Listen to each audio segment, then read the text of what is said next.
इसलिए अगर आज की तारीख में हमारी गिनती हो जाए तो हमारी आबादी 60 से 65% के बीच में होनी चाहिए, ऐसा लोगों का अनुमान है।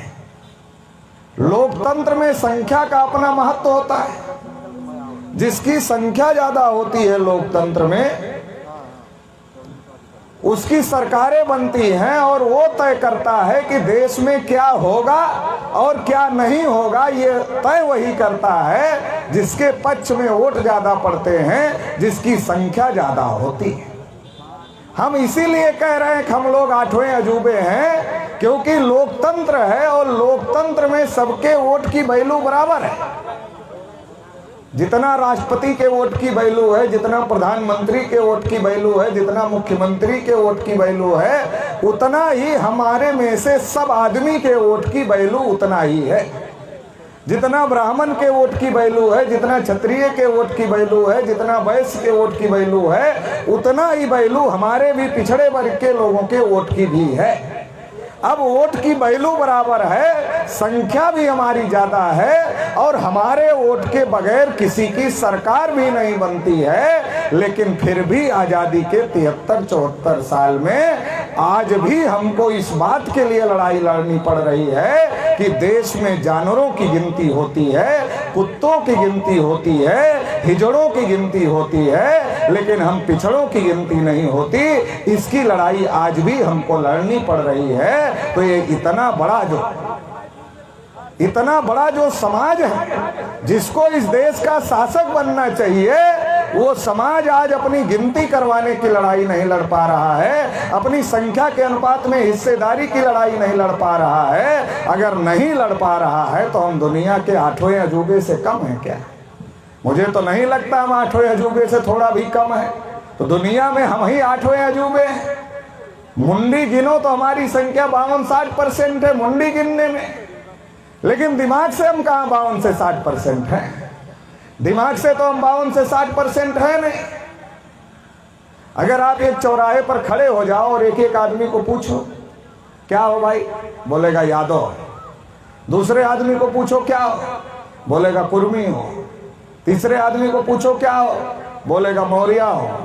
चौथे आदमी को पूछो क्या हो, बोलेगा पाल हो। पांचवें आदमी को पूछो क्या हो, बोलेगा निषाद हो। छठे आदमी को पूछो क्या हो, बोलेगा राजभर हो। सातवें आदमी को पूछो क्या हो, बोलेगा चौहान हो। इसमें से कोई ओबीसी मिला आपको? जितने को पूछा उसमें कोई ओबीसी मिला? उसमें कोई ओबीसी नहीं मिला। उसमें सब यादव, कुर्मी, मौर्या, गरड़िया, चौहान, निषाद, राजभर हैं, मगर ओबीसी कोई नहीं है।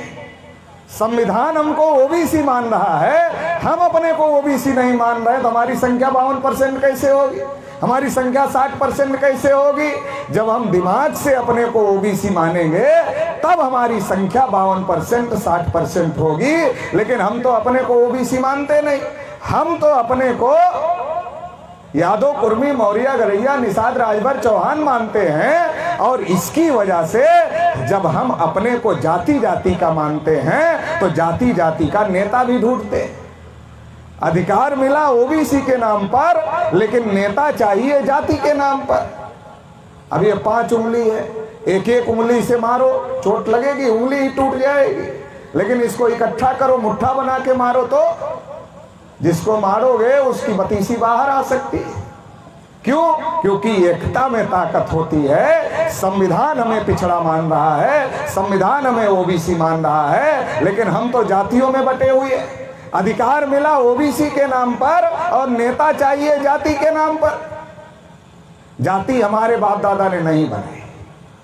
अगर हमारे बाप दादा ने जाति बनाई होती तो बनाने वाला इतना गधा, इतना मूर्ख, इतना महामूर्ख कैसे हो सकता है कि अपने को ही लात जूता खाने के लिए नीचे रख लेता? बनाने वाला तो इतना मूर्ख हो नहीं सकता कि अपने को ही लात जूता खाने के लिए रख लेता नीचे। इसका मतलब हमारे बाप दादा ने जाति नहीं बनाई। जाति जिन्होंने बनाई उन्होंने अपने को सबसे ऊपर रखा हुआ है और सारे लोग उनके नीचे हैं। जाति हमारे बाप दादा ने नहीं बनाई, लेकिन जातियों से चिपटे हम ज्यादा हैं, क्योंकि हमें लगता है जाति तो सोने की जंजीर है, इसको कैसे तोड़ दें? तो भले बंधे हुई है, हथकड़ी तो लगी है, बेड़ी तो लगी है, लेकिन सोने की है तो फिर कैसे छोड़ दे? ये जो हमारे दिमाग में मानसिकता है, इसकी वजह से हम अपने हक अधिकार की लड़ाई नहीं लड़ पा रहे हैं और हम दुनिया के 8वें अजूबे बने हुए हैं। तो हमें इस बात को समझने की जरूरत है। और जब हमारे अंदर जाति चेतना है तो जाति का नेता अपनी जाति में आता है और क्या कहता है, भैया सारी बिरादरी तो आगे चली गई, बस अपनी ही बिरादरी पीछे रह गई है, इकट्ठा हो जाओ। तो हमारा आदमी सोचता है सारी बिरादरी जब आगे चली गई, अपनी ही बिरादरी बची रह गई है, तो नेताजी आए हैं, नेताजी के पीछे इकट्ठा हो जाओ। जितने बिरादरी उतने नेता, और हर बिरादरी अपनी बिरादरी के नेता के पीछे इकट्ठा हो गई। और फिर बिरादरी का नेता सोनिया गांधी के पास जाता है और सोनिया गांधी को क्या कहता है, हमारे पीछे हमारी बिरादरी के इतने लोग इकट्ठा हैं, कितना दे रहे हो। सोनिया गांधी थोड़ा कम रेट लगाती है तो अमित शाह के पास चला जाता है और कहता है हमारे पीछे हमारी बिरादरी के इतना लोग इकट्ठा हैं, कितना दे रहे हो। तो हम तो उसको अपनी बिरादरी का नेता मानते हैं और वो हमारा सौदा कर देता है, हमारा सौदा हो जाता है, हमें पता ही नहीं चलता है। जैसे भेड़ का मालिक भेड़ का सौदा कर देता है, भेड़ को पता नहीं चलता, वैसे हमारी जाति का नेता हमारी जातियों का सौदा कर देता है और जाति के आदमी को पता नहीं चलता। रिजल्ट क्या आता है, जो नेता छोटी गाड़ी से चल रहा हो बड़ी गाड़ी से चलने लगता है, जो विधायक नहीं होता वो विधायक हो जाता है, जो सांसद नहीं होता वो सांसद हो जाता है, जो मंत्री नहीं होता वो मंत्री हो जाता है। लेकिन हमारी किसी भी समस्या का समाधान आजादी के 73-74 साल में करने के लिए वो सफल नहीं होता, क्योंकि उसका तो मकसद ही है जाति को इकट्ठा करो और सौदा करो। विधानसभा लोकसभा में आपके हक अधिकार के बारे में बोलने का कभी काम नहीं करता। अभी संसद का सत्र चल रहा था, जनगणना होने जा रही है, ओबीसी के इतने लोग चुनाव जीत कर गए। जब वो चुनाव लड़ने के लिए कांग्रेस बीजेपी जैसी तमाम पार्टियों से टिकट लेकर आते हैं, तब क्या कहते हैं हमको, अरे बिरादरी की इज्जत का मामला है, बिरादरी की इज्जत बचाना है। हमको भी क्या लगता है, अरे बात तो सही है, अपनी बिरादरी का आदमी है, सोनिया गांधी से टिकट लेकर आया, अमित शाह से टिकट लेकर के आया, फलाने पार्टी से टिकट लेकर आया, ढकाने पार्टी से टिकट लेकर आया, बिरादरी का आदमी है, टिकट लेकर आया, तो इसकी इज्जत तो बचाना पड़ेगा। हम तो उसकी इज्जत बचाते हैं, लेकिन वो हमारी इज्जत विधानसभा और लोकसभा में बचाने का काम नहीं करता। अगर हमारी इज्जत बचाने का काम करता तो आजादी के 73-74 साल में आज हम लोग अधिकार वंचित नहीं होते। इसलिए हम लोगों को समझना पड़ेगा, चाहे नेता जाति के नाम पर आए, चाहे नेता बिरादरी के नाम पर आए, चाहे नेता धर्म के नाम पर आए, चाहे नेता हमारे घर परिवार रिश्तेदारी के नाम पर आए, हमें उसको पूछना है। क्या पूछना है, चलो तुम बिरादरी के हो ये भी ठीक है, धर्म के हो ये भी ठीक है, हमारे रिश्तेदार हो ये भी ठीक है, मगर पहले ये बताओ कि ओबीसी की गिनती आजादी के 74 साल में नहीं हुई, तुम उसकी लड़ाई क्यों नहीं लड़ रहे। शेड्यूल कास्ट की जितनी संख्या है उतना आरक्षण मिला, शेड्यूल ट्राइब की जितनी संख्या है उतना आरक्षण मिला। ओबीसी की संख्या अगर 52% है तो 52% ओबीसी को 52% आरक्षण क्यों नहीं है, ये बताओ, पूछना पड़ेगा। हाई कोर्ट और सुप्रीम कोर्ट में बाबू बनने के लिए परीक्षा होती, जज बनने के लिए कोई परीक्षा नहीं, जज ही जज की नियुक्ति करता है, कोलेजियम सिस्टम। बाबा साहब अम्बेडकर ने संविधान में लिखा कि जुडिशियल कमीशन का गठन हो और उसके लिए भी परीक्षा हो, मगर हमारा कोई भी आदमी इस बात के लिए नहीं बोलता। परिणाम यह है कि खानदानी जज पैदा हो रहे हैं, उनका नाना जज था वो जज हो गए, उनका बाबा जज था वो जज हो गए, उनका चाचा जज था वो जज हो गए। खानदानी कब्जा है हाई कोर्ट और सुप्रीम कोर्ट के ऊपर, क्योंकि परीक्षा ही नहीं होती, वहां कोई रिजर्वेशन नहीं लागू है। तो अगर हम सवाल नहीं पूछेंगे तो हमारे नेता अपनी जेबें भरते रहेंगे, खुद एमपी एमएलए मिनिस्टर हमारे दम पर होते रहेंगे, लेकिन हमारे आने वाली जनरेशन को गुलाम बनाने का काम करेंगे। और आप लोगों को दिखाई दे रहा होगा देश में जिन परिस्थितियों का निर्माण हुआ है, आपकी आने वाली जनरेशन अडानी और अंबानी का गुलाम बनने के कागार पर खड़ी है। हमें संभलना होगा, हमें सोचना होगा, क्योंकि लोकतंत्र में गोली नहीं चलती, लोकतंत्र में बोली चलती है। और जिसको अपनी बोली बोलना आता है वो शासक बनता है, उसकी समस्याओं का समाधान होता है। और जिसको अपनी बोली बोलना नहीं आता उसकी समस्याओं का कभी समाधान नहीं होता। हम पिछड़े वर्ग के लोग 52% है, लेकिन हम अपनी बोलते ही कब? हम तो पंडित जी की सुनते हैं, उन्हीं की बोलते हैं। हम अपनी कब बोलते हैं? हम तो अपनी बोलते ही नहीं ना, हम तो उनकी सुनते हैं, उन्हीं की बोलते हैं। जब मंडल कमीशन का फैसला आया 16 नवंबर 1992 को, 52% को 27% आरक्षण मिला और 27% में क्रीमी लेयर लगाया गया। अगर उस समय ओबीसी के लोग अपनी बोली बोलते तो अयोध्या थोड़े आते, फिर तो अयोध्या वाले भी दिल्ली जाते, यहां नहीं आते, फिर तो दिल्ली जाते। क्यों दिल्ली जाते? अरे भाई हम 52% हैं, हमको 27% दिया और 27% में क्रीमी लेयर लगा दिया। क्रीमी लेयर का क्या मतलब है? जिसके पास दांत है उसको चना नहीं मिलेगा, और जिसके पास दांत नहीं है उसको चना दिखाया जाएगा, क्योंकि वो चना खा नहीं सकता। जिस ओबीसी की इनकम इतनी है कि वो अपने बच्चे को बढ़िया एजुकेशन दिला सकता है, वो तो क्रीमी लेयर में आ गया, उसको रिजर्वेशन का फायदा नहीं होगा। और जिस ओबीसी की इनकम ही इतनी नहीं है कि अपने बच्चे को बढ़िया एजुकेशन दिला दे, वो नॉन क्रीमी लेयर में है, वो रिजर्वेशन के दायरे में है, लेकिन पढ़ा नहीं पाएगा तो रिजर्वेशन ले नहीं पाएगा। रिजर्वेशन ऊपर से खत्म हो गया, रिजर्वेशन नीचे से खत्म हो गया। मंडल कमीशन की केवल एक सिफारिश 90 में लागू की गई, बाकी सिफारिशें लागू नहीं की गई थी। तो हमारे लोगों को अगर ये बात उस समय समझ में आती, अपनी बोली बोलना आता, तो हमारे लोग दिल्ली की संसद को घेरते और कहते न किसी को अंदर जाने देंगे, न किसी को बाहर जाने देंगे। जब तक हमको हमारी संख्या के अनुपात में हिस्सा नहीं मिलेगा, तब तक हम ये लड़ाई बंद करने वाले नहीं हैं। तो हमारे लोगों को हमारा हिस्सा मिल जाए। लेकिन हमारे लोगों ने हमारे नेताओं की कहां सुना? हमारे लोगों ने तो पंडितों की सुना। और पंडितों ने कहा बाबरी मस्जिद में जहां रामचंद्र जी पैदा हुए थे, वहां तो हम तुम्हारे राम का मंदिर बनाना चाहते हैं, चलो अयोध्या। तो हमारे लोग तो अयोध्या आ गए, विनय कटियार को आगे किया, कल्याण सिंह को आगे किया, उमा भारती को आगे किया, परवीन तोगड़िया को आगे किया, तमाम पिछड़े वर्ग के नेताओं को आगे किया।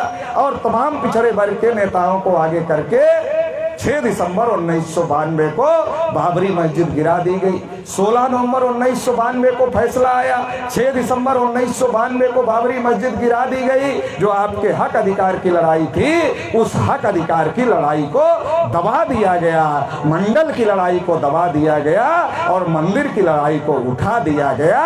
चर्चा शुरू हो गई, बाबरी मस्जिद किसने गिराई, क्यों गिराई, कब मंदिर बनेगा, इसकी चर्चा शुरू हो गई। ओबीसी 52% है, उसको 52% कब मिलेगा, ये चर्चा गायब हो गई। तो हमारे साथ धोखाधड़ी हो गई। लेकिन हमारे लोगों ने क्या सोचा? हमने तो मुसलमानों का बहुत बड़ा किला ढहा दिया। हमारे लोगों ने क्या सोचा कि हमने तो बाबरी मस्जिद गिरा के मुसलमानों का बहुत बड़ा किला फतह कर लिया।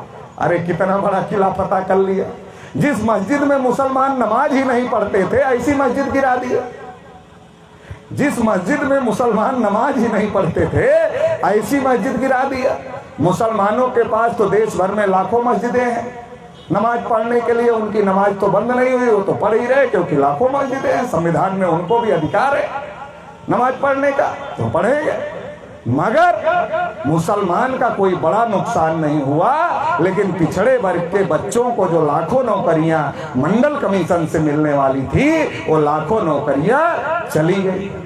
और इतना ही नहीं हुआ, अगर पिछड़े वर्ग के लोग मंडल कमीशन की लड़ाई लड़ते तो हमारी संख्या 52% है, तो ये जब ध्रुवीकरण होता तो दिल्ली की कुर्सी पर पिछड़े वर्ग का आदमी बैठता। ये भी धोखा हो गया, ये बहुत बड़ा नुकसान हो गया। और पंडित जी लोगों ने हमारे लोगों को भड़का करके मस्जिद गिरा दिया। और मस्जिद गिरा दिया, चलो हमारे लोगों ने गिरा दिया, तो गिरा दिया तो फिर क्या होना चाहिए था? सुप्रीम कोर्ट से मंदिर के समर्थन में फैसला है। वैसे जब खुदाई हुई तो नीचे बुद्धिस्टों का निकला और ऊपर मस्जिद थी। इसको सुप्रीम कोर्ट ने भी माना कि मस्जिद गिराना गलत था। तो ऊपर तो मस्जिद थी ही, उसको तो देखा ही था सबने, और नीचे बुद्धिस्टों का निकला। अभी समतलीकरण में भी सम्राट अशोक का बनाया स्तूप उसके नीचे निकला, लेकिन फैसला ना नीचे के आधार पर आया ना ऊपर के आधार पर आया। ऊपर मस्जिद थी उसके आधार पर आ सकता था, नीचे बुद्धिस्टों का निकला खुदाई में उसके आधार पर आ सकता था, लेकिन ना नीचे को आधार बनाकर फैसला आया ना ऊपर को आधार बनाकर फैसला आया। फैसला आस्था को आधार बना करके आया और मंदिर के समर्थन में फैसला आया। नरेंद्र मोदी जी जो अपने को पिछड़े वर्ग का कहते हैं, वो प्रधानमंत्री हैं देश के। सुप्रीम कोर्ट ने कहा सरकार ट्रस्ट बनाए, ट्रस्ट सरकार ने बनाया।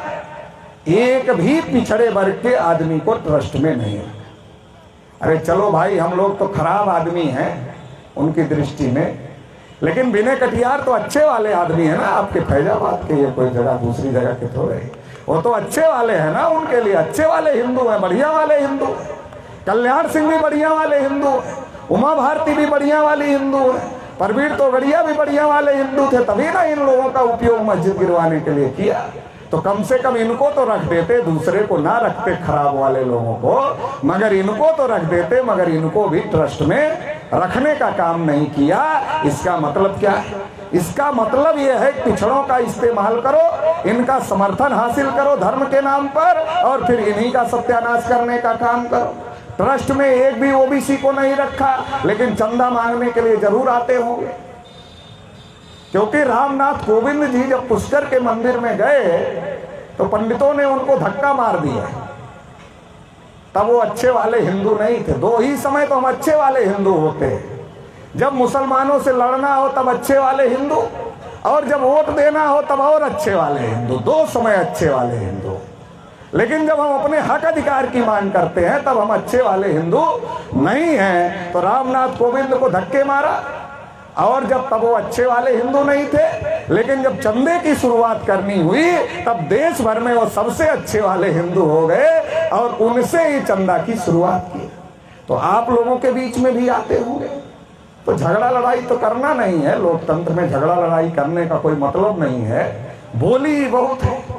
तो उनको हाथ जोड़ना है, हाथ जोड़ के निवेदन करना है कि अगर हमारे समाज के किसी आदमी को ट्रस्ट में रखा हो तो चंदा ले जाओ, और अगर नहीं रखा तो माफ करना, नहीं रखा तो माफ करना। जिनको रखा है चंदा भी उन्हीं से ले लो, हमारी तो जरूरत नहीं है, तो चंदा मांगने के लिए काहे आ गए? कहना पड़ेगा। लोकतंत्र में गोली नहीं चलती, बोली चलती है। जिसको अपनी बोली बोलना आता है उसको अधिकार मिलता है, जिसको अपनी बोली बोलना नहीं आता उसको लोकतंत्र में अधिकार नहीं मिलता। कहना पड़ेगा। 2014 में नरेंद्र मोदी जी आए। नरेंद्र मोदी जी ने कहा हम पिछड़ी जाति के, चाय बेचने वाले। भाजपा वाले ने कहा मोदी जी तो अवतार पुरुष हैं, इस बार तो कल्याण हो जाएगा सबका।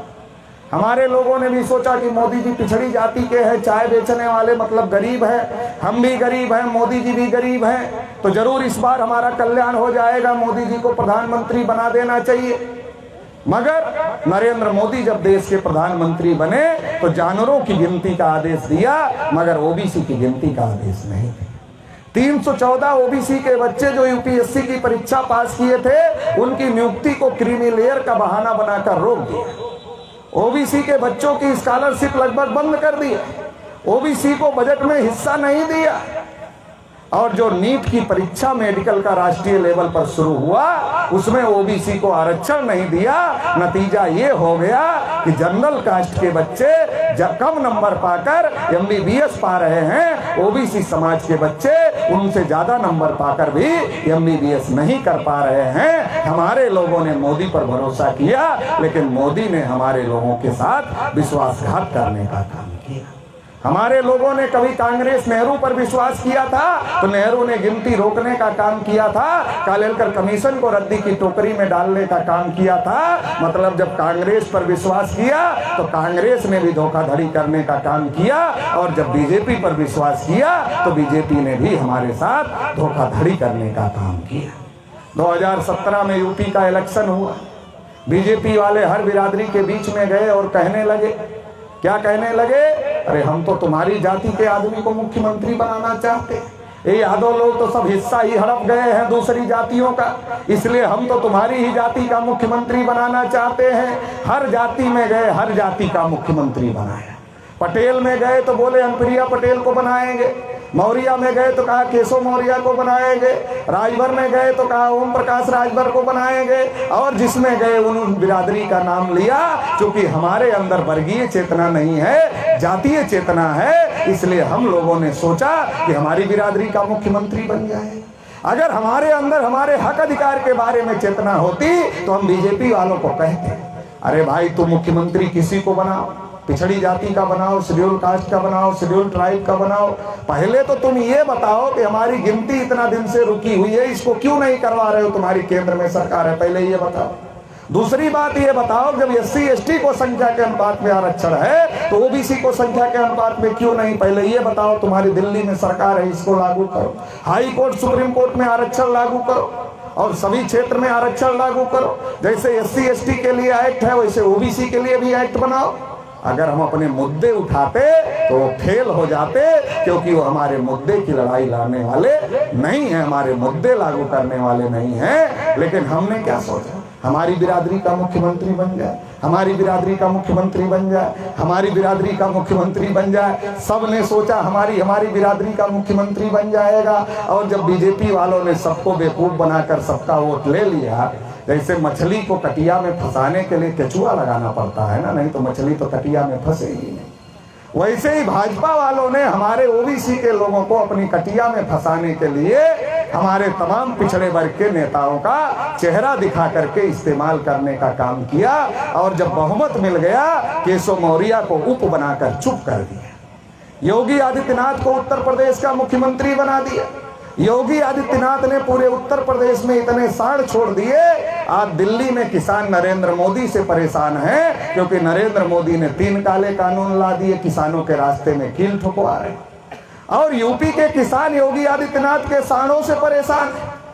गाजीपुर में मुझे ये किसान मिले, कहने लगे साहब खेत खा रहा तो ठीक है, एक दिन आगे से मारा था तो इलाज करवा रहे थे, थोड़ा ठीक हो रहे थे तो एक दिन पीछे से ठोक दिया।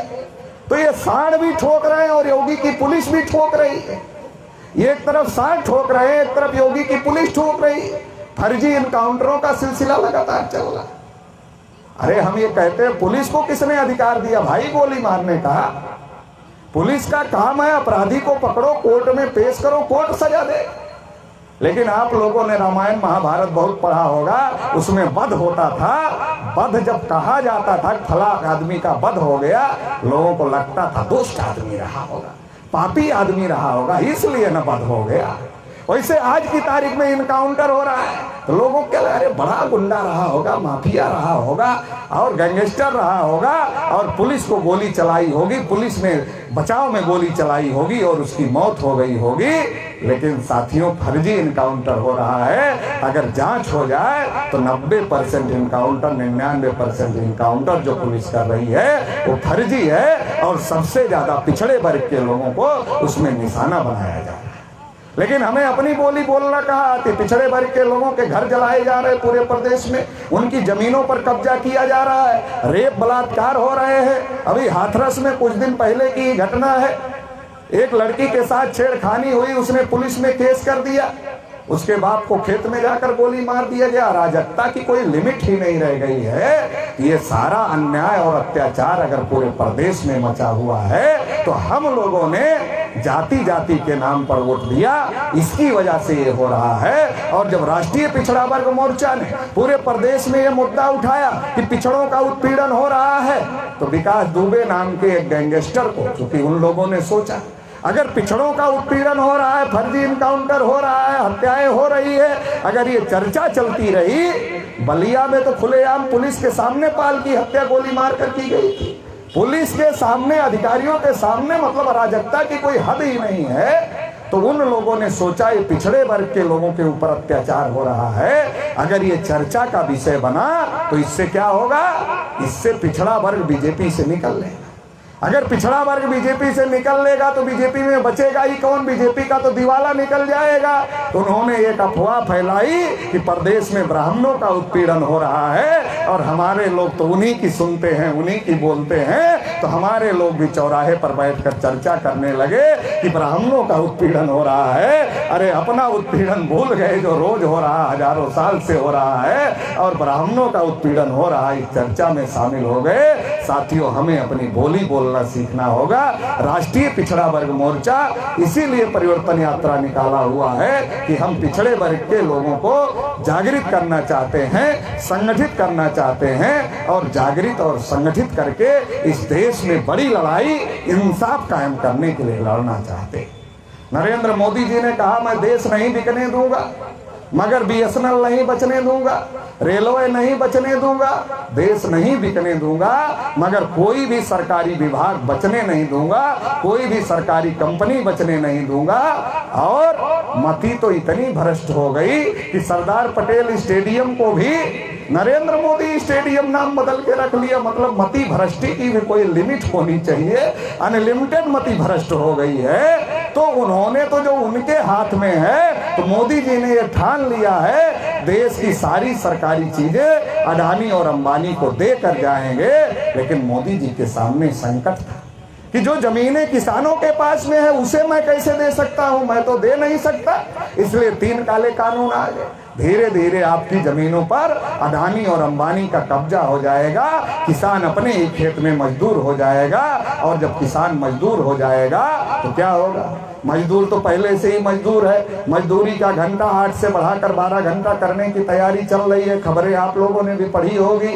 8 घंटे की नौकरी होती है, 12 घंटे की नौकरी गुलामी होती है। इसका मतलब आपकी आने वाली जनरेशन को अडानी और अंबानी का गुलाम बनाने की तैयारी चल रही है। सरदार वल्लभ भाई पटेल का नाम लेकर के सरकार बनाने वाले ये लोग, कांग्रेस ने तो सरदार पटेल का पूरी जिंदगी भर सहयोग लिया, और गांधी जी ने कहा कि सरदार पटेल की वजह से मैं सफल हुआ। लेकिन जब प्रधानमंत्री बनाना हुआ तो गांधी जी को सरदार पटेल याद नहीं आए, क्योंकि वो बैकवर्ड थे। पंडित नेहरू को बना दिया, और बीजेपी ने घर घर से लोहा बटोर करके सरकार बना लिया। लेकिन आज सरदार पटेल का नाम लेने वाले लोग, सरदार पटेल जिन किसानों की लड़ाई लड़ते थे, उनकी खेती किसानी छीनने की साजिश कर रहे हैं। हम लोगों को समझने की जरूरत है, सतर्क होने की जरूरत है। खंड खंड भारत को अखंड बनाने का काम सरदार वल्लभ भाई पटेल ने किया, लेकिन आज ये तो अडानी और अंबानी की रियासतें बनाने के काम में लगे हुए हैं। इसलिए हम लोगों को संगठित होना होगा। केवल पिछड़े वर्ग के लोग ही अधिकार वंचित नहीं है, शेड्यूल कास्ट का कोटा पूरा नहीं हुआ, शेड्यूल ट्राइब का कोटा पूरा नहीं हुआ, ओबीसी को कुछ नहीं मिला। मुसलमानों की हालत, सच्चर कमीशन ने कहा कि अनुसूचित जाति से भी खराब है। इसका मतलब देश में जो 90% लोग हैं उनकी हालत बहुत ज्यादा खराब है। ये जो 90% लोग हैं जो देश में अधिकार वंचित किए गए हैं, इनकी आबादी 90% है। इनको संगठित करने की जरूरत है। 31% पर तो नरेंद्र मोदी की सरकार बन गई थी पिछली बार, तो हम तो 90% हैं। अगर आधा भी संगठित कर लेंगे तो हम इस देश के हुक्मरान बन जाएंगे। इसलिए पिछड़ा वर्ग यात्रा निकाला है कि अब हमें तय करने का समय है कि आने वाली जनरेशन को अडानी अंबानी का गुलाम बनाना है या इस देश का हुक्मरान बनाना है। राष्ट्रीय पिछड़ा वर्ग मोर्चा तो मन बना के निकला है कि आने वाली जनरेशन को अडानी अंबानी का गुलाम नहीं बनने देंगे, इस देश का हुक्मरान बनाएंगे। इसके लिए इस तैयारी के साथ, इस मन के साथ हम लोग निकले हुए हैं। आप सभी लोग इस काम के लिए आगे आएंगे और इस आंदोलन का समर्थन करेंगे और इस लड़ाई में शामिल होंगे, ऐसी आशा उम्मीद के साथ। चूंकि हमारा अगला भी समय बहुत ज्यादा हो रहा है।